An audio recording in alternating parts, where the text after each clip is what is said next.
All right, let's pick that up on the organic chemistry and talk about organic compounds. I'm going to first spend a few moments on making those compounds and breaking them, since they're usually large compounds. And then we're going to talk about the carbohydrates, the fats and the oils, protein, the nucleic acid, and hopefully we have time for the ATP at the end. Organic compounds are large carbon-based molecules.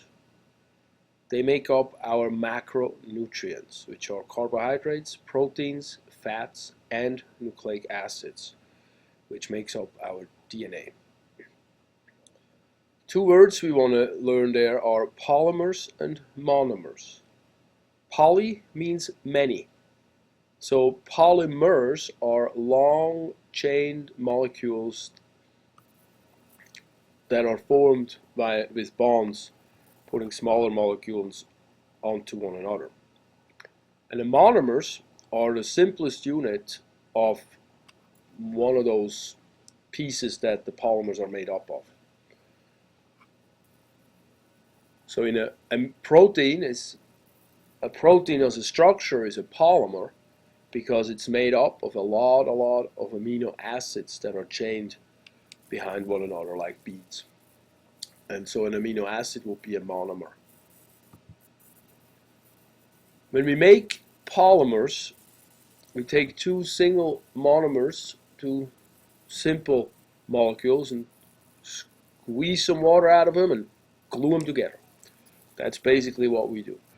So dehydration is when we have a lack of water. We are dehydrated, but what we do here, we take and dehydrate two monomers to make a polymer. And so taking a water molecule out, an OH from one monomer and then hydrogen from the other monomer, we can create a bond, a covalent bond, that then holds these two monomers together in a bigger structure. So dehydration synthesis makes polymers. We break polymers via hydrolysis, and lysis means to separate. So what we do is we add a water molecule into the bond that holds these two monomers together to break them and make them two single monomers. So one of them becomes an OH, gets an OH added to it, the other one that has the oxygen still hanging out gets a hydrogen added to it.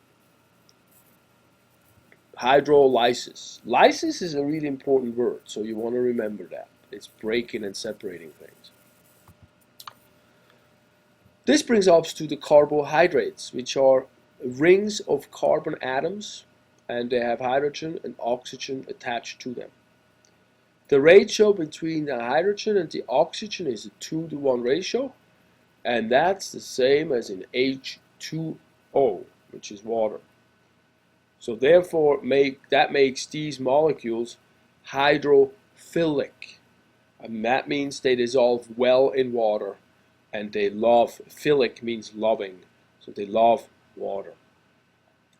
I give you a couple of good carbs and bad carbs. Coca-Cola is a carb, a cookie is a carb, but an apple or broccoli are also carbs. So it becomes a matter of choices in what we eat. We talk about that so much, so I figured we put a little slide in there.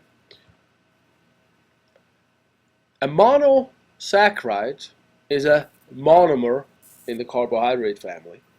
That is a simple sugar, and that is one unit. So that's one monomer. Glucose is our blood sugar. It is the molecule that we can use easiest to make energy out of it, ATP. We have other forms of simple sugars, monosaccharides, and they're fructose and galactose, for example. Those will have to be converted to glucose, or they are sometimes stored as fat, depending on how many we got around. So if it's way too many, then we're going to just transfer them into fat tissue, that's adipose tissue. Ribose and deoxyribose are sugars, but we're going to talk about them when we get to the genetic stuff, the DNA stuff. Disaccharides are two monosaccharides connected together via dehydration synthesis from before. The important ones we like are cane sugar, our table sugar, that's sucrose, that's a glucose and a fructose. Then we got milk sugar, that's a lactose, that's a glucose and a galactose. And we got malt sugar, that's maltose, and that's a glucose and a glucose attached to it.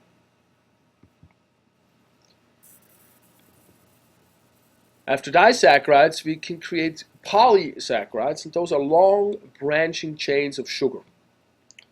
We use that form for us in our body, especially in the liver, where we need to be able to dump sugar molecules into the bloodstream fast, or in the muscle, where we need a lot of energy quickly.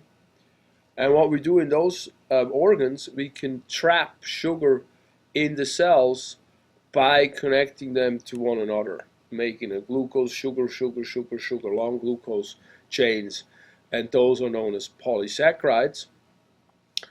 In our body, the sugars, when they are polysaccharides and they're simple sugars, we call them glycogen.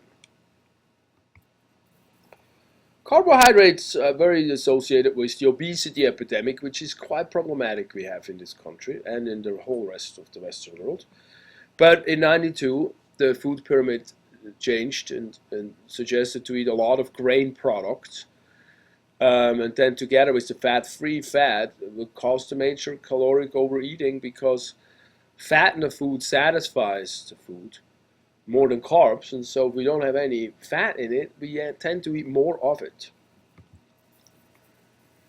What does the sugar do in the body? The sugar in the body is carbohydrates are broken down to glucose so that the cell can use them to ultimately produce energy, and energy is ATP. The more processed a carb is, the simpler the sugar is, the faster it gets broken down by chemical digestion, which is starting in the mouth by an enzyme called amylase. But the faster that is, the faster it reaches the bloodstream, and the faster the blood sugar at that point rises up, and the faster then the pancreas has to secrete the hormone insulin into the bloodstream to remove those glucose so that the blood sugar gets brought into the cells, away from the bloodstream. Because sugar in the bloodstream makes the blood much more sticky and viscous, and that can be a problem for the body and can damage the body. There you have it. So, if we eat simple sugars often, the pancreas will get tired from having to work so hard and burn out, and eventually that is leading to type 2 diabetes. And that's one of our country's big killer. So keeping that in mind might be helpful. The other thing that happens in the mid-afternoon often when we eat a nice big fat meal, well, not fat, but a big meal, we get sleepy around 2-ish. And that has to do that the sugar gets out of the bloodstream, but the brain cells do not take the sugar in. The insulin doesn't work on the brain cells. And so that means then the brain doesn't have enough sugar at that point. Anywho, let's finish up on this one and we'll go to the next one. I hope you're learning something.